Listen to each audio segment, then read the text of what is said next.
ঢাকঢোল বাজিয়ে বর্ণাঢ্য শোভাযাত্রার মধ্য দিয়ে বুধবার দুপুরে বালুরঘাট শহরে এক সুবিশাল মিছিল সারা বালুরঘাট শহর পরিক্রমা করে কালেক্টরেট অফিসে উপস্থিত হয় এবং সেখানে মনোনয়নপত্র জমা দিলেন রাজ্য বিজেপি সভাপতি তথা বালুরঘাট ৬ নম্বর লোকসভা কেন্দ্রে বিজেপির প্রার্থী ডক্টর সুকান্ত মজুমদার। বুধবার তার সাথে উপস্থিত ছিলেন ত্রিপুরার মুখ্যমন্ত্রী মানিক সাহা। এদিন দুপুরে তিনি বালুরঘাট বিমানবন্দরে উপস্থিত হন এবং তাকে স্বাগত জানান সুকান্ত মজুমদার। এরপরই বালুরঘাট শহরে হিলি মোড়ে অবস্থিত বিজেপির দলীয় কার্যালয় থেকে এক সুবিশাল মিছিল সারা বালুরঘাট শহর পরিক্রমা করে কালেক্টরেট অফিসে এসে উপস্থিত হয় এবং সেখানে বিজেপির অন্যান্য নেতৃত্বদের উপস্থিতিতে মনোনয়নপত্র জমা দেন সুকান্ত মজুমদার। উপস্থিত ছিলেন ত্রিপুরার মুখ্যমন্ত্রী মানিক সাহা, বালুরঘাটের বিজেপির বিধায়ক ডক্টর অশোক কুমার লাহিড়ী, জেলা বিজেপির সভাপতি স্বরূপ চৌধুরী, গঙ্গারামপুর বিধানসভার বিজেপির বিধায়ক সত্যেন্দ্রনাথ রায় সহ বিজেপির এক ঝাঁক বিশিষ্ট নেতৃত্বরা।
জমা দিলেন, কি প্রার্থনা করলেন, কি আশা করছেন?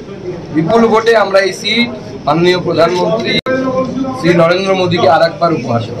গতবার আমরা দিয়েছি, এবারও বিপুল ভোটে দিব। আপনারা নমিনেশনে মানুষের উচ্ছ্বাস, মানুষের উৎসাহ এবং মানুষের সংখ্যা, অংশগ্রহণ আপনারা সকলে দেখেছেন। আজকে আমাদের ত্রিপুরার মুখ্যমন্ত্রী মাননীয় শ্রী ডক্টর মানিক সাহা, তিনিও আমাদের সাথে ছিলেন। এটা আমাদের চরম সৌভাগ্য। যেরকম বিজেপিতেই হয়তো হয় যে একদিনের নোটিশে একজন মুখ্যমন্ত্রী এত কষ্ট করে এত দূরে উড়ে আসতে পারে এবং আজকে নমিনেশনে পুরোটাই উনি থাকলেন এবং পায়ে হাঁটলেন।